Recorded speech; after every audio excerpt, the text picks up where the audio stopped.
Il ne reste plus qu'à peindre des fleurs. Donc c'est le poète contre les CRS. C'est daté aussi, hein, ça c'est mai 68, juillet 68. Ça. Donc c'est fait pendant les événements, sur sa presse. Son père, ce qui est drôle, c'est que son père était commandant de gendarmerie quand même. Et toute sa famille est militaire. Tous ses frères sont militaires. C'est l'artiste de la famille.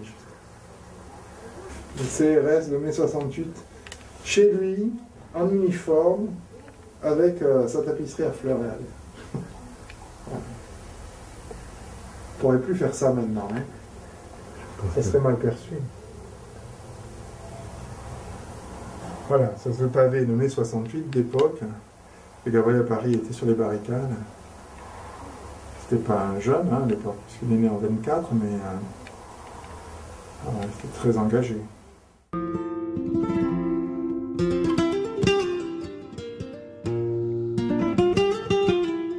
Voilà, ça commence comme ça. Tête de taureau.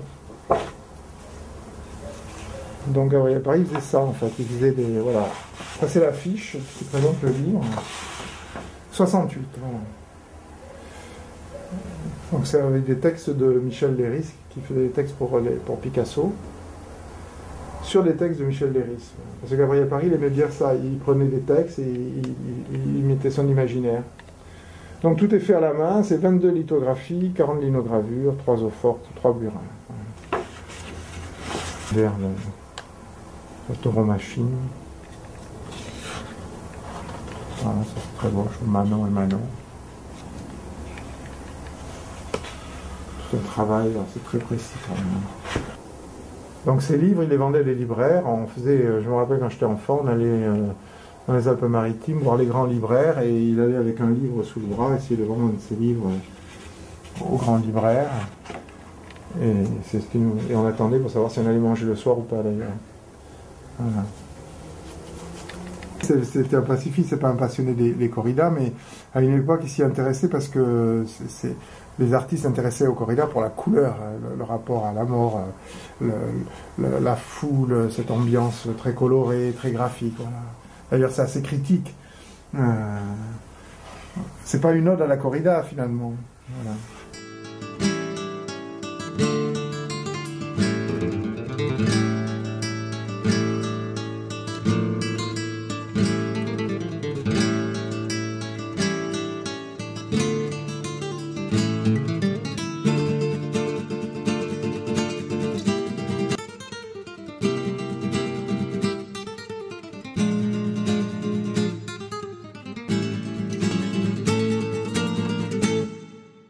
Donc il pleut de Queneau, aux fortes sérigraphies de Gabriel Paris, donc ça date de 1978, ça a été réalisé dans son atelier à Lodève, voilà, il avait une maison à Lodève, et l'été il travaillait là. Donc ça c'est un travail très intéressant parce que c'est sur le thème de l'eau et sur la calligraphie. Encore un travail sur le texte et sur la mise en forme du texte en fait. Ouais. C'est super intéressant je trouve. Bon, ça c'est de nature morte, moi j'aime beaucoup, mais bon, je trouve ça c'est un travail, ça c'est magnifique. Il y a quand même toute l'histoire de l'époque, ça c'est quoi, les années 60? Oui, c'est fait en 80, mais le Flytox qui servait à tuer les moustiques, le radiateur à filament, ça c'est un poupon. Et tous ces objets, je les ai retrouvés dans l'atelier, c'est-à-dire qu'ils existent vraiment ces objets. Bon, alors montons dans les hauteurs, dans ce qui pourrait être mon atelier. La palette du peintre.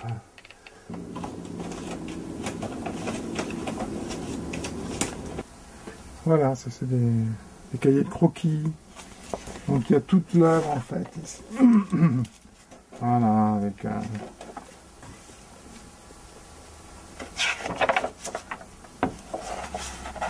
des notes, des annotations.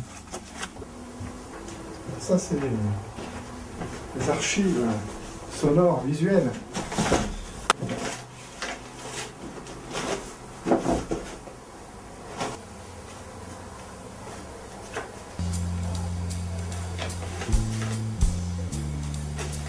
C'est pas bon.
Pendant 40 ans, il a vécu au rue Ordonner, donc aux ateliers de Montmartre aux Artistes, où il y avait 2 ateliers, donc c'était à la fois son lieu de vie, son lieu de travail.